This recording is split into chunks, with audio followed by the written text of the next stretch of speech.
বেশি মানুষকে আপন করতে যাবেন না। ঘরের লোককে তো একদমই নয়, রিলেটিভকে একদমই নয়, কারণ একদিন বেশি আপন করলে আপনিই তাদের পায়ের জুতো হয়ে যাবেন।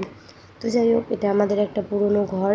অ্যাকচুয়ালি আমি এই ঘরেই থাকি, এটা আমারই পজিশানের ঘর। তো এই ঘরে কিছু বেডশিট চেঞ্জ করছিলাম। আজকের দিন ছিল নবমী, 2025 সালের নবমী পূজার দিন, কিন্তু আমি বেডশিটটা পাল্টালাম।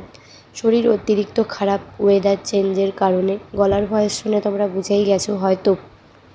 তো পাড়া প্রতিবেশী সবাই কিন্তু খারাপ হয় না। থ্যাংক ইউ ঠাকুমা। থ্যাংক ইউ বললে তোমাকে ছোট করা হবে, তুমি অনেক বয়স্ক। ঠাকুমা বলে যেহেতু ডেকেছি তোমায়, ধন্যবাদ জানিয়ে তোমায় ছোট করব না। তুমি এসেছিলে বলে ঠিক টাইমে আমি সুস্থ হয়ে এখন ভয়েস ওভারটা দিচ্ছি। এটাও বলছি সত্যি তুমি ভালো করেছো। আমি যখন রান্না করছিলাম বন্ধুরা দেখো, আমাকে ইলেকট্রল পাউডার দিয়ে গেছে। শরীর ডিহাইড্রেট হওয়ার কারণে 2 পাতা দিয়েছে, 1 পাতা গুলে আমাকে বললো এক্ষুনি খাবি।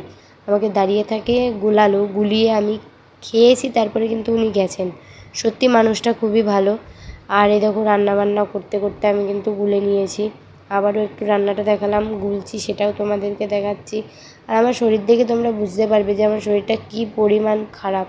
জাস্ট তোমরা আমার ফেসের লুকটা দেখবা, দেখলেই বুঝবা আমার শরীর সত্যি অসুস্থ হয়ে গেছে। শরীর থেকে অতিরিক্ত জল বেরিয়ে গেলে মানুষের যা হয়, দেখো একদম রোগা হয়ে গেছি। ফেসটা দেখো, দেখে মনে হচ্ছে কতদিনের রুগ্ন। একা হাতে সব কাজ করলে তো করতেই হবে, কিছু করার নেই। সংসারে রান্নাবান্না না করলে তো বরকে তো আর কেউ খেতে দেবে না। তো চলো, টাটা, বাই।